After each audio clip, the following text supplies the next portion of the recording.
अजित पवारांच्या पक्षातल्याच काही आमदारांना सुनेत्रा पवार राष्ट्रीय अध्यक्षपदी नकोय, म्हणूनच त्यांच्यातल्या 5 लोकांनी प्रस्तावावर स्वाक्षरी केली नसल्याचा दावा रोहित पवार यांनी केलाय.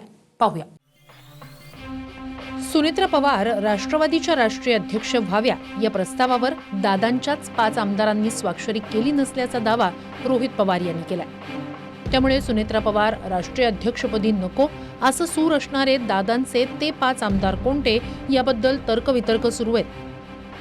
सुनेत्रा पवार यांना राष्ट्रीय अध्यक्ष निवडावं यासाठी पाठिंबा देणाऱ्या 35 आमदारांचं रोहित पवारांनी अभिनंदन केलं.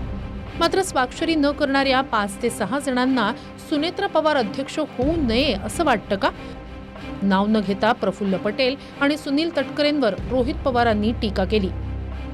35 आमदार ज्यांनी सुनेत्रा काकींचं नाव हे राष्ट्र अध्यक्ष म्हणून प्रपोज केलं, त्यांचं अभिनंदन करतो, त्यांचे आभार व्यक्त करतो. घोषणा कुणीही केली असली तरी महत्त्वाचं काय की तिथले आमदार आणि तिथले पदाधिकारी हे सुनेत्रा काकींबरोबर आहे आणि त्याच राष्ट्र अध्यक्ष झाले पाहिजे ही भूमिका त्या लोकांनी घेतली. त्यासाठी मी मनापासून सगळ्यांचे आभार आणि अभिनंदन करतो. आणि आमचा सुद्धा बाहेरून, कारण तो पक्ष त्या ठिकाणी वेगळा आहे, काही दिवसांपूर्वी सुद्धा मी हीच भूमिका घेतली आणि आज सुद्धा हीच भूमिका घेतो. सुनेत्रा काकीच तिथं राष्ट्राध्यक्ष ह्या झाल्या पाहिजे. पहिल्या दिवसापासून सांगतो आणि आजही सांगतो की 26 तारखेला सुनेत्रा वहिनी पवार त्यांचा आम्ही राष्ट्रीय अध्यक्ष म्हणून आम्ही त्यांची निवड करणार आहोत. ते इलेक्ट होतील आणि पक्षाचा विधिमंडळाचाही नेतृत्व करतील आणि राष्ट्रीय पक्षाचाही नेतृत्व सुनेत्रा वहिनी पवार करतील.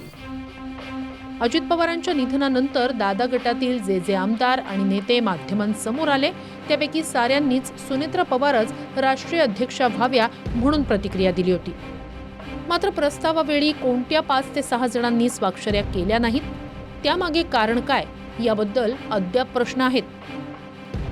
Bureau report, TV9 Marathi.